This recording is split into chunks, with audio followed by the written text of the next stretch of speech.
오늘 우리에게 주신 하나님의 말씀은 에스겔 37장 1절에서 14절 말씀입니다. 구약성경 1209쪽에 있습니다. 에스겔 37장 1절에서 14절 말씀, 저와 여러분이 한 절씩 교독하신 후 마지막 절은 합독하시겠습니다. 여호와께서 권능으로 내게 임재하시고 그의 영으로 나를 데리고 가서 골짜기 가운데 두셨는데 거기 뼈가 가득하더라. 나를 그 뼈 사방으로 지나가게 하시기로 본즉 그 골짜기 지면에 뼈가 심이 많고 아주 말랐더라. 그가 내게 이르시되 인자야 이 뼈들이 능히 살 수 있겠느냐 하시기로 내가 대답하되 주 여호와여 주께서 아시나이다.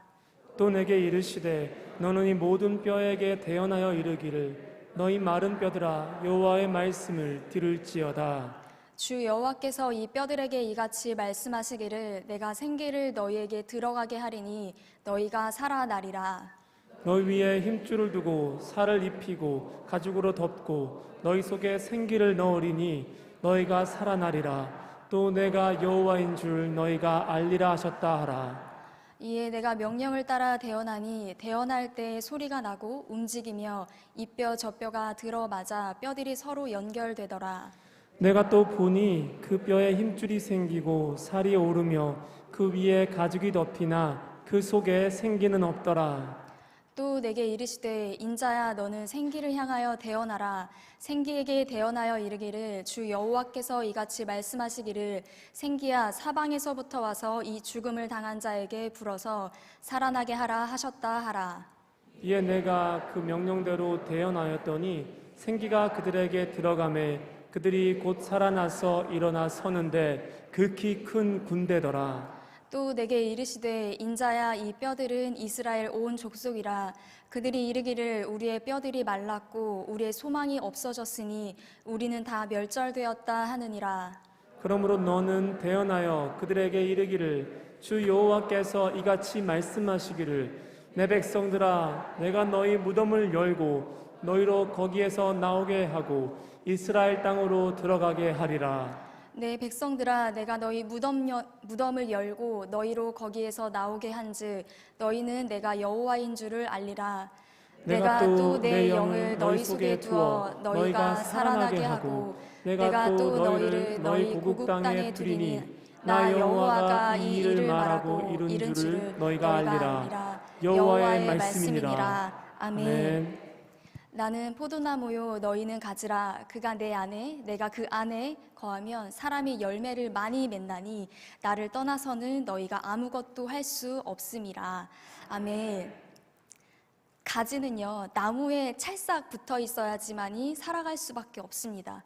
그것이 하나님이 만드신 자연의 순리이고 또 하나님과 우리의 관계이기도 합니다.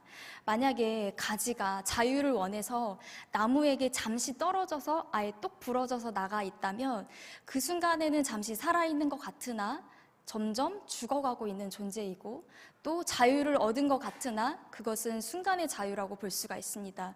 왜냐하면 결국에는 나무의 곁에 있지 아니하면 뿌리로부터 올라오는 영양분을 먹을 수가 없고 그는 점점 메말라가고 그의 결국은 마지막은 죽음을 맞이할 수밖에 없습니다.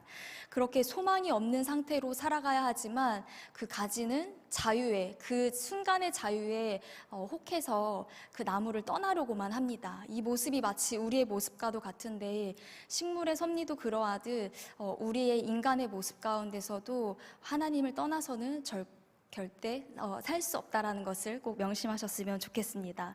그렇다면은 식물은 이렇게 점차 죽어간다면 우리 인간의 영은 어떠할까요? 우리의 영도 육체가 죽어가듯이 영도 죽음 가운데 이룰 수 있다는 것을 우리는 이미 알고 있습니다.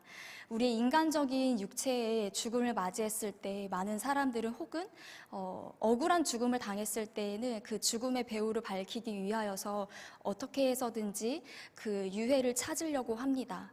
하지만 우리의 영으로 죽어가고 있는 모습을 보면서 내가 이 영이 왜 죽어가고 있는지 원인을 파악한다든지 아니면 그 나의 영이 죽어가고 있는 모습을 함께 슬퍼하거나 그 가운데 하나님 앞에 기도하는 모습은 쉽게 찾아보기가 어려운 것 같습니다. 왜냐하면 우리의 영은 우리가 삶을 살아가는 데 있어서 나의 일상 가운데 크게 지장을 주지 않거든요. 당장 무엇인가 변화가 일어난다든지, 만약에 내 손이 다쳤을 때 당장 밴드를 붙이고 혹은 심하게 다쳤을 때는 병원을 달려갑니다. 하지만 우리의 영이 죽어가고 있을 때에는 처음에는 알 수 있지만 모른 척하고 그냥 묻어두어도 내 일상 가운데는 아무런 이상이 없습니다. 그렇기 때문에 그냥 그대로 현실 가운데 순응하면서 살아가는 것이 우리의 모습입니다. 그렇기 때문에 우리의 이 현실 상태를 자각하기가 참 어려운데요. 왜냐하면 눈에 보이지 않기 때문입니다. 그런데 오늘 말씀을 통해서 우리의 영적인 상태가 얼마나 지금 비참하고 얼마나 처절한 상태에 있는지 적나라하게 아주 밝혀주고 있는 모습을 보게 됩니다. 그런데 하나님께서는 이 말씀을 주시면서 너의 상태가 이 정도 이렇게 심각해. 그러니 너는 더 이상 살 수 없어. 너는 이 상태로 살아야 돼. 라는 것이 하나님의 말씀의 그 목적일까요? 그것이 아니라 너희는 다시 살아날 것이다 라고 하나님은 분명하게 선포하시고 우리에게 약속해 주고 계십니다. 그렇다면 과연 에스겔서의 이 37장의 말씀은 어떤 배경 가운데 이 말씀을 주어지게 되었을까요? 일단 에스겔서의 전체적인 배경을 보게 되면은요, 지금 포로된 상황이 있습니다. 에스겔도 마찬가지로 바벨론의 포로로 잡혀가 있는 상태이고, 많은 사람들이 하나님을 떠나서 우상 숭배를 하며 하나님께 등을 돌린 그러한 상태입니다. 제가 앞에서 장황하게 설명드렸던 것처럼 영적으로 지금 죽어 있는 상태와 다름이 없는 것이죠. 그렇게 하나님이 없는 삶을 살아가고 있는 이들 가운데 에스겔을 하나님이 부르십니다. 왜냐하면 이스라엘을 살리셔야 되기 때문입니다. 그리고 그가 이 에스겔을 부르셨던 그때가 이제 정식으로 제사장으로 본격적으로 일을 해야 되는 그때, 그 나이였습니다. 그런데 하나님께서는 에스겔을 제사장보다도 이스라엘 사람들에게 하나님의 말씀을 대신 선포할 선지자로 그러한 소명을 가지고 부르셨습니다. 에스겔은 하나님이 보게 하시는 것을 보고 듣게 하시는 것을 듣고 하나님의 말씀을 대신 전하는 대언하는 선지자로 부르신 것입니다. 그가 보고 들은 것을 생생하게 전달자로 그렇게 나아가게 됩니다. 그렇다면 그가 하나님의 말씀을 대언했던 것은 과연 어떤 것이냐? 1장부터 마지막 장까지 나와 있는 것은요, 가장 첫 번째 부분에는 이스라엘에 대한 하나님의 심판에 대한 이야기가 나오고요. 그리고 중간에는 이방 나라들에 대해서 열방을 향한 하나님의 심판이 있다라는 것을 하나님께서 말씀하시고, 마지막에는 하나님의 그 백성들을 향하여서 구원과 회복이 일어날 것이다라는 희망의 메시지, 회복에 대한 구원의 메시지를 선포하고 있습니다. 보통의 선지자들에게는 하나님께서는 말씀을 들려주시고 선지자들은 듣는 입장이고 들은 대로 선포하는 자들입니다.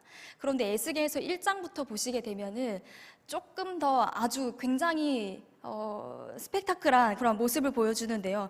말씀을 글로서만 우리에게는 보게 되지만 에스겔 당사자에게는 입체적인 말씀으로 하나님이 나타나셨습니다. 먼저 저희 에스겔서 1장 1절 말씀을 함께 보도록 하겠습니다. 어떠한 모습으로 하나님이 보여주시고 들려주셨는지 한번 함께 읽어보도록 하겠습니다. 30째 해 넷째 달 초닷새에 내가 두발강가 사로잡힌 자 중에 있을 때에 하늘이 열리며 하나님의 모습이 내게 보이니.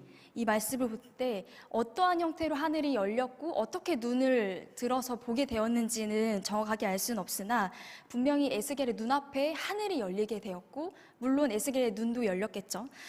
하늘이 열리고 하나님께서는 굉장히 많은 것들을 그에게 눈으로 보게 해주셨습니다. 환상을 보게 해주신 것이죠. 그 환상이 어떠한 모습으로 나타나냐 하면은요, 3절과 4절 말씀도 함께 보도록 하겠습니다. 갈대아 땅 그발 강가에서 여호와의 말씀이 부시의 아들 제사장 나 에스겔에게 특별히 임하고 여호와의 권능이 내 위에 있으니라.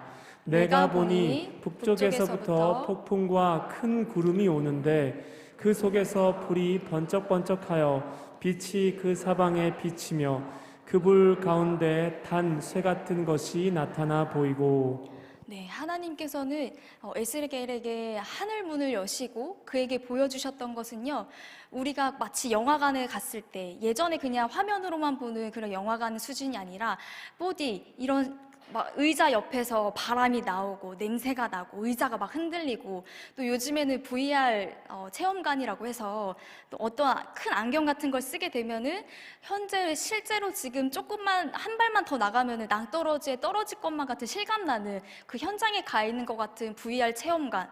지금 에스겔은 그런 상황에 놓여 있는 것은 아니었습니다. 그런데 막 폭풍이 불어오고 또 하늘이 번쩍번쩍 빛이 나고 굉장히 지금 뭔가 스펙타클한 상황 가운데 있는 그런 모습이 있어요. 근데 하나님께서는 친히 에스겔에게 그 모습을 보여줬지만, 제가 이 자리 가운데 지금 의자가 흔들리고 바람이 나오고 막 공중에서 막 번쩍번쩍 빛이 나고 하는 것을 제가 여러분들에게는 실감나게 보여드리지 못한 점은 송구스럽게 생각합니다만, 에스겔은 그 상황을 실제로 하나님을 통해서 하나님에 이끌려서 지금 현대판 VR 체험관을 하듯이 그런 모습을 본 것이 아닐까라고 우리는 그렇게 짐작할 수 있을 것 같아요.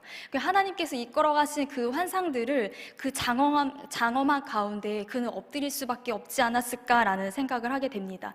그런데 이것은 에스겔의 착각이거나 혼자만의 상상이 아니라, 그는 1장 1절부터 쭉 보시게 되면 하나님의 말씀이 그에게 직접 임하였고, 그리고 하나님의 그 권능, 저항할 수 없는 너무나도 강력한 그 힘에 의해서 하나님의 그 모습들을 보게 된 것입니다. 그리고 그 모습을 선포할 수밖에 없었겠죠.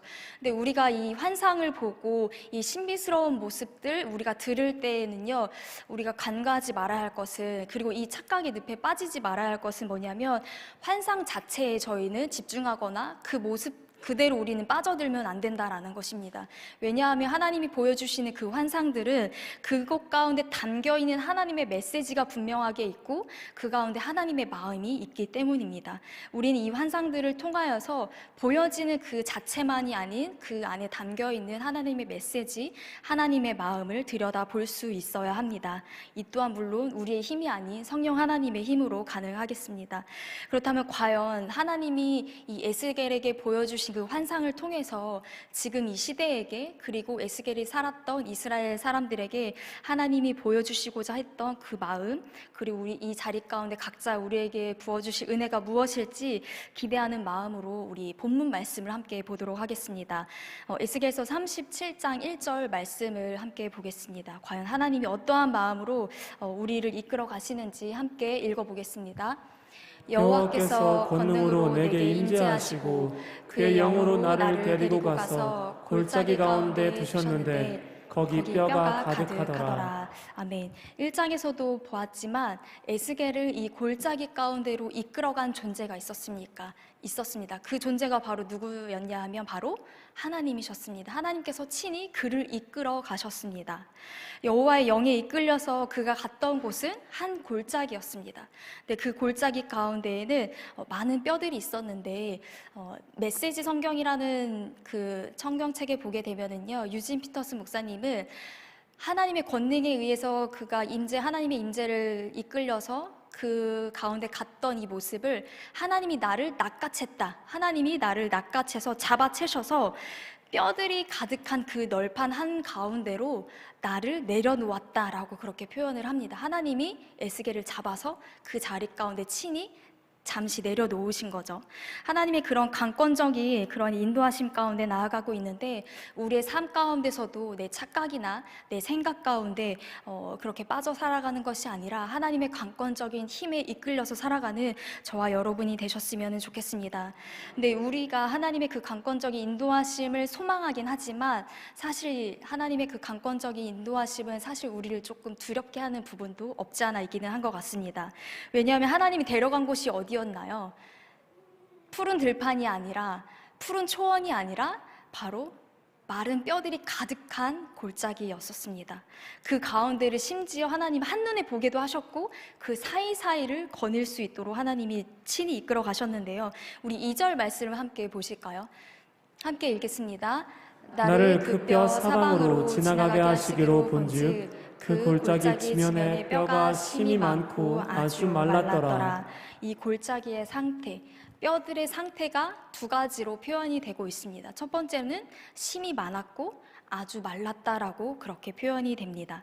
심이 많이 있었다라는 것은 짐작하기로는 뼈가 조각조각 몇 개만 있었던 것이 아니라 군대를 일으킬 만큼, 마지막에 나오듯이 군대를 일으킬 만큼 엄청난 많으냐, 우리는 상상할 수 없는 군대의 수준의 적당 수준을 넘어선 정도가 있었고, 또 뼈 자체는 원래 말라 있잖아요. 그런데 아주 말랐다라고 굳이 그렇게 언급을 하고 있습니다. 이미 최근에 죽은 것이 아니라 뼈가 된 상태가 시간이 오래 지난지 이미 죽음의 상태가 너무 극에 달한 아주 오래된 상태라는 것을 묘사해 주고 있는 것입니다. 에스겔이 본 이 뼈들의 이 환상의 이 모습은 과연 무엇을 의미하는 것일까요? 11절과 14절 말씀에 보시게 되면 이 말씀은 지금 앞에 나와 있는 것을 해석해 주는 말씀인데, 먼저 11절 말씀만 함께 보도록 하겠습니다. 함께 읽겠습니다. 또 내게 이르시되 인자야, 이 뼈들은 이스라엘 온 족속이라. 그들이 이르기를 우리의 뼈들이 말랐고 우리의 소망이 없어졌으니 우리는 다 멸절되었다 하느니라. 이 뼈들을 보고 뭐라고 해석을 하고 있나요? 이스라엘 온 족속이라고 하죠. 온 족속이라고 표현한 것을 보면 남녀노소 할 것 없이 이스라엘 모든 민족들을, 이 백성들을 이르는 것일 것입니다. 이스라엘 사람들이 지금 현재 상태가 육체의 상태가 아니라 영적인 상태가 죽은 지 너무 오래되어 있는 상태라는 것이죠. 그 상태가 하나 둘이 아니라 아주 심이 많았고, 그 죽은 지 시간이 아주 많이 지난 아주 말라있는 상태라는 것을 보게 됩니다. 그리고 그들은 영적인 패배의식 가운데 살아가고 있었어요. 그리고 이들은 아주 풍요로운 삶을 가운데 있는 것이 아닌 포로된 상태에서, 나라를 잃은 상태에서 절망 가운데 살아가고 있었습니다. 물론 모든 사람들이 노예 생활을 한 것이 아니라 그 가운데서는 어떤 경제나 사회나 문화 가운데 많은 직책을 맡으면서 살아가고 있던 사람들도 있었을 것입니다. 근데 그렇게 지금 하나님이 묘사하는 것은 무덤 가운데 매장되지 못한 채로 널판 가운데, 지금 벌판 가운데 널려져 있는 그 뼈들을 얘기를 해주시고 있는데, 이들이 하나님을 떠난 상태가 어떠한 모습인지 다시 한번 언급해 주는 것이라고 볼 수가 있습니다. 이렇게 소망을 꿈꿀 수가 없고 회생이 불가한, 소망이 없는 이러한 자들, 그런데 이것을 보고 하나님은 과연 이대로 너희는 절망해라, 너희들은 지금 이렇게 처절한 상태야 라고 혼내라고 이렇게 말씀하셨을까요? 너희는 가망 없어, 너희 이대로 살아야 돼, 너희는 이미 끝났어 라는 것이 아니라고 이미 서두에 말씀을 드렸죠. 오히려 지금의 이 현재의 상태를 보고 지금 너희들에게는 회복의 길을 열어줄 것이다, 지금의 이 상태이지만 너희의 힘으로는 할 수 없지만 하나님 나 여호와는 할 수 있다라는 것을 보여주기 위해서이십니다. 이 끔찍하고 아프고 이 처절한 상태를 우리는 가장 먼저 직면해야지 그 다음 단계로 넘어갈 수가 있는 것입니다. 우리의 개인의 삶 가운데 이 모습을 한번 직면하셨으면 좋겠고, 그리고 우리의 가정의 상태가 어떠한지, 지금 겉으로 보여지는 것을 말하는 것이 아닙니다. 그리고 우리 부서의 상태가 어떠한지, 우리 교회, 그리고 내가 소속되어 있는 공동체의 영적인 상태가 과연 어떠한 상태가 있는지 그 실체가 보여지고 느껴질 수 있는 오늘의 밤이 되기를 소망합니다. 우리는 방법을 찾고 대안을 찾을 때 현 실태를 파악하고 분석을 하는 것이 기본이죠. 그런 것처럼 하나님께서는 우리의 이 실태를 보게 하셨는데, 그 다음 단계로 넘어가기 위해서 하나님은 우리에게 질문을 던지십니다. 3절 말씀을 함께 보시게 되면은요, 3절 말씀에 제가 노란색으로 체크를 해드렸는데, 이 뼈들이 과연 살 수 있겠느냐라고 하나님이 질문을 하신 겁니다. 자, 에스겔아, 지금까지 내가 너를, 뼈가 이 가득한 곳을 너를 보여주었고, 그리고 이 뼈들을 거닐어 보았는데 잘 보았지? 뼈들이 굉장히 심이 많고 아주 말라 있어. 지금 이 상태는 너희들의 모습이야. 그런데 이 뼈들이 과연 살 수 있을까? 너의 생각은 어떠니? 하나님은 질문하셨어요. 지금 나는 죽어가고 있는 존재인 이 상태 가운데 과연 네가 살 수 있을까? 하나님이 질문하실 때 우리는 뭐라고 대답하실 수 있을까요? 주께서 아시나이다 라는 대답밖에 우리는 할 수 없을 것 같아요. 근데 이것도 굉장히 믿음의 고백인 것이, 에스겔은 이게 믿음의 고백이었을지 아니었을지 학자마다 다른 의견들이 있긴 하겠지만, 제가 1장 1절부터 계속 말씀드렸다시피 에스겔은 하나님의 말씀이 임했고 하나님께서 친히 그 관건적인 힘에 이끌려 이 모든 환상들을 보면서, 또한 말씀의 행위 예술자로 살아갔던 그의 삶을 보았을 때 하나님이 이 질문하셨을 때 하나님은 하실 수 있습니다 라는 고백이 나오지 않을 수 없었다고 저는 그렇게 생각을 하게 됩니다. 아무리 불가능해 보여도 살 수 없을 것 같고 상상할 수 없을 조차 이 상황이 있지만 하나님께서는 하실 수 있습니다. 생명의 주관자는 하나님이십니다. 죽어있고 살아갈 수 없는 이 상태이지만 이 뼈들이다 할지라도 이 뼈들조차 하나님의 권세 아래 복종합니다 라는 그러한 믿음으로 하나님의 모든 권능은 하실 수 있습니다 라고 그렇게 믿음의 고백을 한 것이라고 봅니다. 우리의 이 고백이 저와 여러분 가운데 이 믿음이 회복되어지고 살아나기를 소망합니다. 분명히 우리는 이 말 가운데 우리는 동의를 합니다. 하나님께서는 하실 수 있다. 능치 못하실 일이 없으신 분이라는 것은 우리는 입술로 고백하고 또 경험해왔고 지금도 그렇게 믿음으로 고백을 합니다. 하지만 정말 더 깊은 내면 가운데 이것을 정말 믿으시는지 한 번 더 고민해 보시고 또 생각해 보시면 좋을 것 같습니다. 왜냐하면 이 가능하다는 것을 믿는 믿음이 과연 내 안에 진짜 있는지, 그렇다면 나의 삶의 모습이, 나의 언어가, 나의 신앙의 모습들이, 나의 예배 생활이 과연 이 상태로 과연 괜찮은가 라는 것을 한번 들여다보면 좋지 않을까 싶습니다. 이 하나님 권세 아래 있고 하나님께서는 하실 수 있다라는 믿음은 있지만 사실 그 한 발짝 나가는 것이 참 어렵잖아요. 네, 그래서 하나님께서는 두 가지 방법을 우리에게 직접 친히 말씀해 주시고 우리에게 그 방법을 알려주셨습니다. 그 두 가지가 있는데 과연 이제 4절 말씀에 먼저 첫 번째 방법이 나와 있습니다. 4절 말씀 저희 함께 선포하는 마음으로 읽어보겠습니다. 또 내게 이르시되 너는 이 모든 뼈에게 대언하여 이르기를 너희 마른 뼈들아 여호와의 말씀을 들을지어다. 아멘. 네, 지금 뼈가 있는 상태에서 뼈에 귀가 있나요? 마음이 있나요? 뼈들이 지금 생각을 할 수 있는 지금 상태일까요?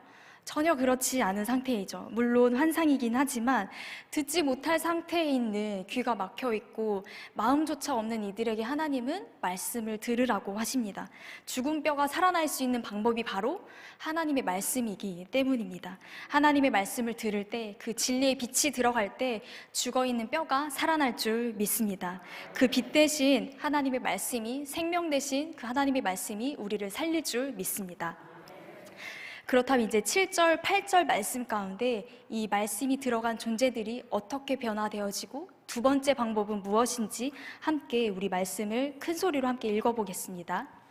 이에 내가 명령을 따라 대언하니 대언할 때에 소리가 나고 움직이며 이 뼈 저 뼈가 들어맞아 뼈들이 서로 연결되더라.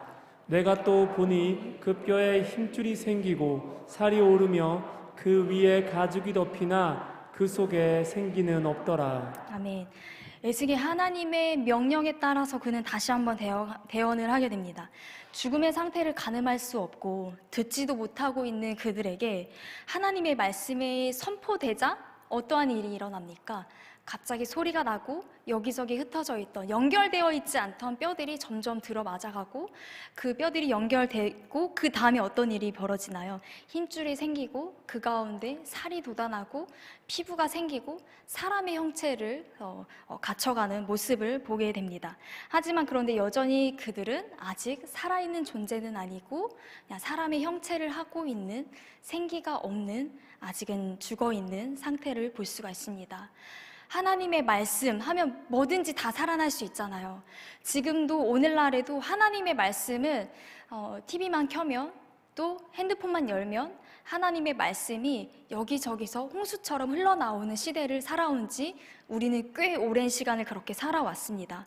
오히려 우리는 말씀을 듣기는 하지만 사실 내 심령 가운데 박혀서 그대로 살아가거나 그 눈빛으로 살아가거나 우리의 손과 발이 그 말씀을 그대로 따라서 살아가지는 못할 때가 얼마나 많이 있습니까? 그렇게 우리는 세상을 헤매이고 우리의 실상 가운데 말씀은 있으나 죽어있는 우리의 모습이 아닌가 싶습니다. 그렇게 말씀은 있으나 여전히 멈춰있는 그 죽음의 상태, 하지만 그래도 희망적인 건 준비가 됐다라는 것입니다. 이들에게 그 다음으로 필요한 것은 무엇이냐면 절대적으로 당연하게 무조건 있어야 하는 것, 이것이 없으면 살 수 없습니다. 그것은 바로 루아흐의 은혜입니다. 우리 9절과 10절 말씀 루하으, 바로 생기라는 단어가 나오는데 이 생기라는 단어를 우리가 주목하면서 9절과 10절 말씀을 우리가 큰 소리로 함께 이어서 읽어보겠습니다. 또 내게 이르시되 인자야 너는 생기를 향하여 태어나라. 생기에게 태어나여 이르기를 주 여호와께서 이같이 말씀하시기를 생기야 사방에서부터 와서 이 죽음을 당한 자에게 불어서 살아나게 하라 하셨다 하라. 이에 내가 그 명령대로 태어나였더니 생기가 그들에게 들어가매 그들이 곧 살아나서 일어나 서는데 극히 큰 군대더라. 아멘. 아멘. 죽은 이들을 절대적으로 살린 것은 무엇입니까? 바로 맞습니다. 생기입니다. 생기로 살아나게 되는 것입니다. 생기로 인하여서 살아나게 하라, 살아나게 되리라. 하나님이 그렇게 말씀해 주고 계십니다. 에스겔이 하나님의 말씀대로 그 생기에게 대언을 하자 생기가 어디서부터 나오게 되나요? 사방으로부터 나오는 것을 보게 됩니다. 그리고 이 생기를 통하여서 죽어있는 존재들이 다시 살아나게 되는, 생기로 생명을 얻게 되는 것을 보게 됩니다. 이 생기라는 것은요, 원어로는 루아흐라고 하는데요. 이 루아흐는 바람, 숨, 하나님의 영, 성령을 뜻하기도 하겠죠. 이러한 바람, 숨, 호흡, 하나님의 영, 하나님의 호흡으로 우리는 살아갈 수밖에 없고 하나님의 영으로 성령 하나님이 없이는 우리는 죽은 존재와 같다라는 것을 다시금 이야기를 하는 것입니다. 참 재밌게도 구약 성경에는요, 이 루하라는 단어가 389번이나 나온다고 해요. 제가 일일이 세어본 것은 아닙니다. 문헌에 따라서 저희는 성도님들께 말씀을 드린데 그 구약의 389번 중에 에스겔서에만 무려 52번이 나온다고 합니다. 이 52번이나 에스겔서에 나오게 되는데 이 말씀에 나온 거 9절과 10절에 따르면 이 9절 말씀에 보게 되면 생기는 사방으로부터 오게 됩니다.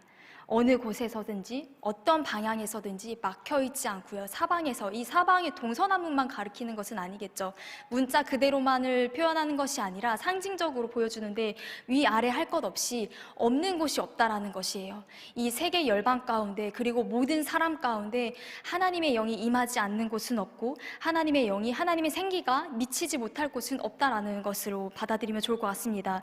그리고 9절과 10절 말씀에 생기가 들어갔을 때 그때 작용하는 힘이 있습니다. 바로 죽음이 생명으로 바뀌는 그 힘을 발휘하게 됩니다. 존재 자체가 바뀌어버리게 되는 것입니다.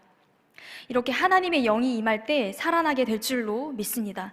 그런데 현실은 어떠했나요? 저희가 중간에 11절 말씀을 한번 본 적이 있는데 11절 말씀에 보시게 되면 우리도 이스라엘 사람들과 같이 이렇게 말합니다. 하나님, 우리의 뼈는요 이미 말랐고요. 우린 이미 소망이 없습니다. 우리는 이미 패배했습니다. 멸절된 상태에서 아무런 희망이 없습니다. 하지만 하나님은 말씀하십니다. 우리 담대한 마음을 가지고 13절과 14절 말씀, 이 일이 우리 가정 가운데, 나에게, 우리 교회 가운데 주님 일어나게 하여 주시옵소서 하는 마음으로 우리 13절과 14절 말씀 같이 큰 소리로 함께 읽겠습니다. 내 백성들아, 내가 너희 무덤 열고 너희로 거기에서 나오게 한즉 너희는 내가 여호와인 줄 아니라. 내가 또 내 영을 너희 속에 두어 너희가 살아나게 하고 내가 또 너희 고국 땅에 두리니 나 여호와가 이 일을 말하고 이룬 줄을 너희가 알리라. 여호와의 말씀이니라. 아멘. 아멘. 살아가는 데에는 참 많은 것들이 필요합니다. 하지만 우리에게 가장 우선적으로 필요한 것은 바로 하나님의 영입니다. 하나님의 그 은혜 없이는 우리는 살아갈 수가 없습니다. 우리는 현실에 순응을 하면서 삶의 변화를 우리는 따라갈 수밖에 없는데 그 가운데 우리는 절망하게 되고 때로는 포기하게 되고 멸절된 이 상태 가운데 나는 아무것도 할 수 없다라고 고백하며 죽어있는 그 상태를 버려두려고만 합니다. 하지만 에스겔의 환상을 우리가 본 것처럼 하나님께서는 우리의 그 무덤 문을 열고 거기서 나오게 하시겠다고 말씀하셨습니다. 그리고 우리 가운데 하나님의 영을 부어주시겠다고 하셨고 하나님의 영이 들어간 우리의 존재는 우리는 다시 살아날 줄 믿습니다. 그렇게 되기 위해서는요, 우리는 에스겔과 같이 하나님의 말씀이 임했던 것처럼, 하나님이 보여주신 그대로 선포했던 것처럼 우리는 하나님의 말씀을 들어야 하고 하나님의 말씀을 담대히 선포해야 합니다. 이 시대의 선지자로 나 자신을 향해서 들려주는 그 말씀, 그리고 우리 자녀들에게 하나님의 말씀을 대언해야 하고, 내가 만나는 자들에게 너희 상태는 지금 이러해, 하지만 하나님은 하실 수 있어. 하나님의 말씀이 들어가면 준비되어지고 하나님의 영으로 우리는 다시 살아날 수 있어. 하나님이 말씀하셨어. 하나님은 하실 수 있습니다라고, 그렇게 우리가 만나는 자들에게 세상을 향하여서 하나님의 말씀을 담대히 대언해야 합니다. 나의 생각, 나의 주장, 그리고 우리의 환상이나 착각, 우리의 현실 가운데 합리화하면서 살아가는 것에 머무르지 마시고 그 가운데 도취되는 것이 아니라, 에스겔이 말씀을 듣고 그렇게 선포할 수 있었던 것은 하나님께서 강권적으로 이끌어 가셨던 하나님의 영이 임하였기 때문입니다. 우리의 삶이, 우리가 세상을 향하여서 세상의 포로로 살아가는 것이 아니라, 이스라엘 백성들이 포로로 살아가다가 결국 그 가운데 순응하고, 여기가 좋습니다, 이 정도면 괜찮은 것 같아, 내 영혼은 죽어가고 있지만 굳이 내 일상 가운데 큰 변화는 없고 크게 나를 방해하진 않는 것 같다라는 생각이 들기 때문에 우리는 그 많은 것들을 내려놓습니다. 근데 그 가장 첫 번째 내려놓는 것이 예배 생활을 내려놓고 우리 하나님을 향한, 하나님과의 눈 맞추는 그 시간, 기도의 시간을 우리는 가장 먼저 내려놓고 예물을 버리는 것 같습니다. 하지만 우리 가운데에서는 세상의 포로로 살아가라고 하나님이 그대로 두라고 하지 않으셨고요, 우리를 이끌어 나가시는 분은 하나님이라는 것을 우리는 분명히 기억하고 이것이 우리 가운데 회복되어야 할 줄 믿습니다. 우리를 살게 하고 우리를 이끌어가야 하는 분은 오직 하나님 한 분뿐이십니다. 바로 예수 그리스도, 그 복음으로 인하여 말씀으로만 살아갈 수가 있습니다. 그리고 말씀이 우리가 선포하고 말씀이 우리 가운데 준비가 되었을 때 그것으로 멈추고 그것으로 만족하면 안 됩니다. 말씀이 흘러 넘친다고 해서 그 가운데 혹은 우리의 감정 가운데 빠져들 수도 있습니다. 그걸로 멈추면 안 되고요, 루아의 은혜, 생기로 우리는 살아가야 하고 하나님의 영에 이끌려 살아가야 합니다. 세상이 이끄는 대로, 자녀가 이끌어가는 그 모습 그대로 부모로서 살아가는 것이 아니라, 주식이 우리를 이끌어가는 대로 살아가는 것이 아니라, 우리 인터넷에 빠져서 살아가는 것이 아니라, 내 삶을 지탱하고 있는 직장, 사실 직장이 그만두게 되면 우리의 먹고 살 길이 없어지는 건 맞습니다. 하지만 그것이 중요하지만 지금 우리의 상황 가운데 영혼의 우선순위를 말씀드리는 것입니다. 그 가운데 이끌려서 포로로 살아갈 것이 아니라, 그 가운데 막연하게 살아갈 것이 아니라, 우리를 살리시고 이끌어 가시는 그 하나님의 영을 사모하면서 우리 가운데 이런 지금 힘이 많은 뼈, 아주 말라있는 이 상태, 하나님 우리를 지금 보게 하셨사오니 하나님의 영을 우리에게 불어 주옵소서. 하나님의 영이라면 우리는 살아날 줄 믿습니다. 그러한 마음 가운데 성령 충만한 내가 되게 하시고, 우리 다음 세대, 세상에 이끌려 살아가는 존재가 아닌 하나님이 이끌어가는 존재, 지금은 성경학교 수련회가 마친 곳도 있고 이어서 계속해서 청년교회까지 있습니다. 이 수련회를 통하여서, 성경학교를 통하여서 정말 강력하게 말씀을 듣는 그 시간임들입니다.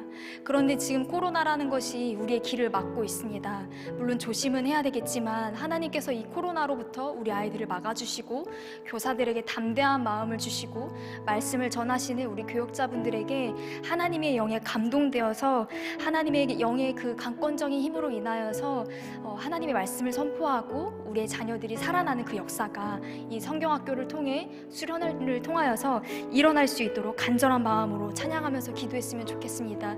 이 시간 함께 전능하신 우리 하나님, 주님은 능치 못할 일이 없으십니다 라는 그러한 마음으로 다시 한번 믿음의 선포를 하며 나아가도록 하겠습니다. 전능하신 나의 주 하나님, 전능하신 나의 주 하나님은 능치 못하실 일 전혀 없네. 우리의 모든 강구도, 우리의 모든 생각도, 우리의 모든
시간 함께 기도하겠습니다. 하나님, 우리 교회 가운데 혹은 우리 나라 가운데 세상의 이끌림으로 인하여서 악한 영으로 인하여서 우리가 낙심된 영혼이 있습니까? 죽어가고 있는 영혼이 있습니까? 이미 죽었는데도 모른 채로 살아가고 있는 자가 있습니까? 혹은 죽은 것을 알매도 모른 척하며 이 세상 가운데 순응하며 살아가고 있는 우리가 있습니까? 하나님, 그들을 찾아가 주시고 주의 말씀이 임하여 주시고 성령님께서 인도하여 주시옵소서. 하나님의 영으로 우리의 죽어가고 있는 모습을 발견하게 하여 주시고 낙심한 자들 가운데 찾아가 주셔서 그들을 위로하여 주시고 다시금 꿈꾸며 소망할 수 있도록 하나님 그들 가운데 임하여 주시옵소서. 또한 두 번째로는 우리 교회를 위해서 함께 기도하며 다음 세대를 위해서 기도하시겠습니다. 하나님, 우리 교회를 지금까지 세워주시고 많은 우리 부모님들의 세대를 통하여서 그들의 기도와 무릎으로 이 교회가 세워졌고 지금까지 살아있을 수 있습니다. 다음 세대를 위하여서 기도한 우리 부모 세대를 주님 축복하여 주시고 그들이 끝까지 변질되지 않도록 하나님 도와주옵소서. 또한 마지막으로 우리의 다음 세대들이 이번 여름 성경학교를 통하여서 지금 앞으로 두고 있는 초등학교, 소년부 그리고 중등부와 또한 우리 청년교회, 하나님 주의 말씀이 선포되어질 때 주의 성령의 강력하게 주님 임하여 주셔서 세상에 포로된 그들이 하나님께로 돌아오고 죽어있는 그들의 영혼이, 그들의 가치관이 변화되게 하여 주시고 죽은 자가 다시금 살아나는 생명력 있는 살아있는 존재로 주님 뒤바뀌어질 수 있도록 하나님이 그 가운데 성령의 불을 임하여 주시옵소서라는 마음을 가지고 이 세 가지를 두고 우리 함께 주님의 이름 크게 부르짖고 함께 기도하시겠습니다. 주여, 부르시는 것 보라, 주의 말씀을 의지하여 아버지 주의 능력 가운데 주님께 나아간다면 아버지 주님 이 시간 가운데 말씀을 들으나 말씀이 들리지 않는 자들이 있다면 아버지 하나님 그들에게 말씀을 아버지 주여 가정들을 통하여서 교회를 통하여서 혹은 자녀를 통하여서 부모를 통하여서 아버지 낙심된 자들에게 주의 말씀이 들려지게 하여 주시옵소서. 아버지 그들의 상태를 직면하게 하여 주시고 아버지 주님 저들을 살릴 수 있는 말씀이 선포되게 하여 주시옵소서. 아버지 능치 못할 일이 없으신 아버지 하나님, 아버지 죽은다도 살리시고 아버지와 뼈들에게도 아버지 하나님의 말씀을 통하여서 그들의 뼈들이 맞춰지고 그들의 생명으로 바뀌어지어 가는 것처럼 주님 낙심된 자들, 아버지 주님 희망이 없는 자들, 아버지 꿈꿀 수 없는 아버지 이 세대들을 아버지 주님 불쌍히 여겨 주시옵소서. 아버지 그 세대를 향하여 주님 살아날 수 있다라고 말씀하시오 주님. 아버지 하나님 이 세대를 가운데 교회가 말하게 하여 주시고 부모들이 깨어나서 자녀들에게 말씀을 선포하게 하여 주시옵소서. 그러나 부모의 자신의 생각이 아닌 교회의 그들만의 생각이 아닌 하나님의 말씀, 아버지 강권적인 인도하시는 주의 말씀을 선포하게 하여 주시옵소서. 살아 역사하시는 죽은 자를 살리는 주의 말씀이 선포되게 하여 주시옵소서. 또한 아버지 우리의 시내가 푸른나무 교회를 사랑하시는 주님, 이 땅에 이 한국교회를 사랑하여 주시는 아버지 하나님, 열방 가운데 주님께서 세우신 이 땅의 많은 교회들을 아버지 주의 말씀을 온전히 선포할 수 있도록 주님 우리의 실체를 보게 하여 주시고 아버지 우리의 모습을 직면하게 하여 주시고 하나님이 들려주시는 그 말씀을 아버지 온전히 주의 영으로 아버지 받아들이며 아버지 나의 마음대로 아버지 현실 가운데 순응하며 합리화하는 것이 아니라 내 멋대로 해석하지 아니하고 하나님이 인도하시는 대로 살아갈 수 있도록 이 교회가 깨어날 수 있도록 주님 아버지 우리 선지자의 사명을 선포할 수 있도록 아버지 온전히 그 사명 감당할 수 있도록 인도하여 주시옵소서. 또한 우리 다음 세대를 위해서 기도합니다. 아버지 주님 다음 세대가 아버지 에스겔이 살았던 이스라엘이 포로로 살아가던 그때와 아버지 다르지 않음을 고백합니다. 아버지 하나님 이 시대를 살아가고 있는 우리의 다음 세대 아버지 미디어에 아버지 주님 빠져있고 아버지 문화 약한 영으로 인하여서 주님 그들의 영혼이 죽어가고 있고 아버지 그들의 삶이 아버지 주님 죽어가고 있는지 모른 채 하나님을 떠나고 있습니다. 말씀을 듣지 못하게 합니다. 아버지 우리의 말씀을 듣지 못하게 하고 하는 아버지 모든 환경으로부터 우리의 영혼들을 지켜주시고 아버지 우리의 다음 세대의 귀가 아버지 하나님께로만 열리게 하여 주시고 세상의 것들로 물들지 아니하고 아버지 세상의 보로로 끌려가지 아니하게 원합니다. 하나님이 인도하시는 대로 하나님의 영으로 아버지 주님 그 선포되는 말씀대로 아버지 주여 주님 예배 가운데 복되게 하여 주시고 주의 영으로 아버지 주님 살아갈 수 있도록 주님의 인도하심 따라 살아가게 하여 주시옵소서. 아버지 세상의 보로가 아닌 세상을 정복하고 다스릴 수 있는 아버지 이 땅 가운데 정직의 삶을 살아갈 수 있도록 도와주시옵소서. 아버지 하나님 주의 영으로 이 가운데 임하여 주시옵소서.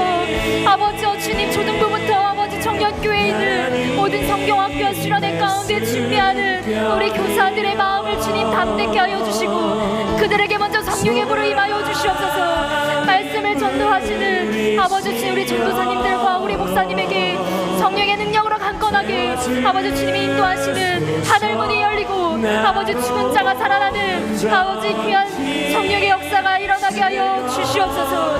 주님만이 하실 수 있습니다. 아버지 우리에게 다른 것 아닌 하나님의 말씀이 필요합니다. 하나님의 영이 필요합니다.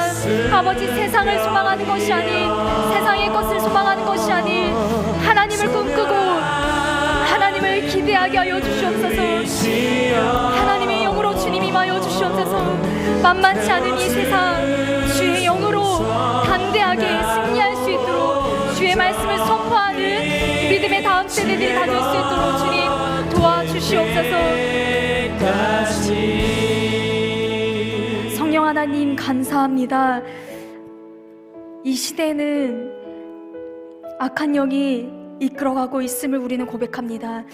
하지만 그 악한 세대 가운데 우리는 이길 수 없음도 함께 고백합니다. 오직 주님만 하나님의 영만이 우리를 살리며 그 가운데 우리를 건지시며 우리를 이끌어 가실 줄을 우리가 함께 선포하며 말씀을 들었습니다. 하나님 나 자신부터 우리의 가정이 우리 교회가 또 이 한국 교회가 우리의 다음 세대가 세상에 이끌려가는 것이 아니라 이 영적인 상태를 우리가 다시 직면하고 하나님의 영을 사모하게 하여 주시옵소서. 우리를 이끌어가는 것은 세상의 방식, 세상의 논리, 세상의 힘이 아닌 하나님이라는 것을 우리가 깨닫게 하여 주시옵소서.